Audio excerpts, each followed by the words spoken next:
Halo semuanya, saya Novita Mandalena Sihite. Kali ini saya akan membahas mengenai kasus pelanggaran etika audit. Dan kasus pelanggaran yang akan saya bahas yaitu mengenai kasus Bank Rakyat Indonesia atau BRI Unit Tapung Raya. Kepala Bank Rakyat Indonesia atau BRI Unit Tapung Raya, Masril, ditahan polisi karena ia terbukti melakukan transfer uang sebesar 1,6 miliar rupiah dan terbukti merekayasa dokumen laporan keuangan.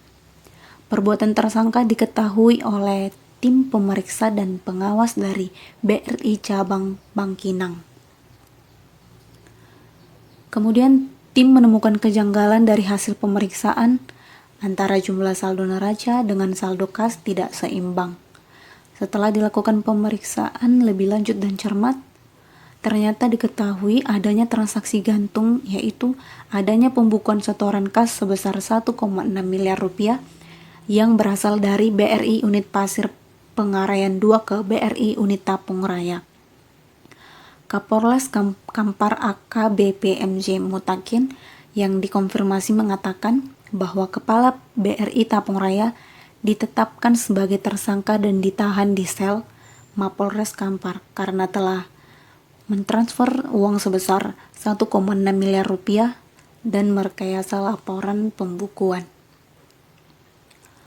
Kemudian, Masril telah melakukan tindak pidana membuat atau menyebabkan adanya pencatatan palsu dalam pembukuan atau laporan maupun dalam dokumen laporan kegiatan usaha, laporan transaksi, atau rekening bank atau TP perbankan.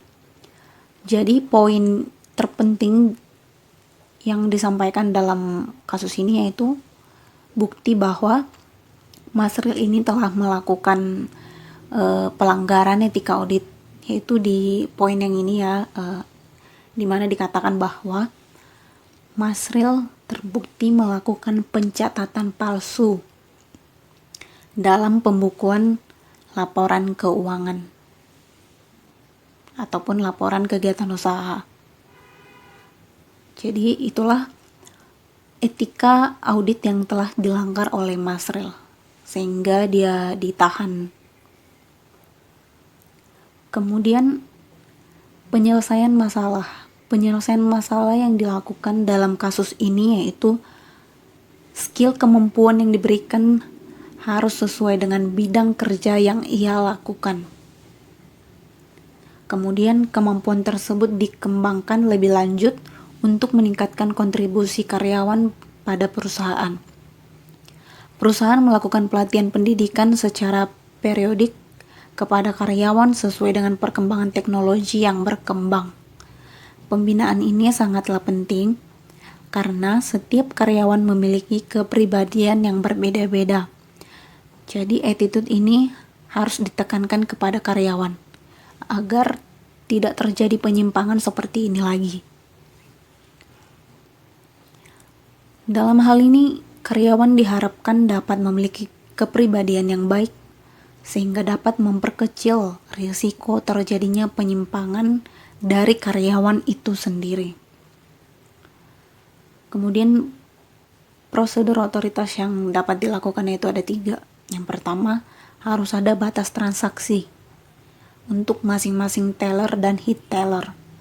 Kemudian yang kedua, penyimpanan uang dalam khazanah harus menggunakan pengawasan ganda. Kemudian yang terakhir yaitu risiko penyimpangan karyawan itu sendiri.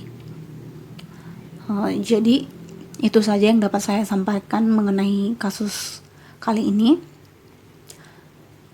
Semoga apa yang telah saya sampaikan dapat bermanfaat dan saya mohon maaf yang sebesar-besarnya apabila masih ada penjelasan yang kurang dimengerti ataupun masih ada penjelasan yang kurang dalam video ini. Saya mohon maaf dan semoga apa yang telah saya sampaikan dalam video singkat ini dapat bermanfaat bagi siapapun yang menonton video ini. Jadi itu saja yang dapat saya sampaikan. Terima kasih banyak.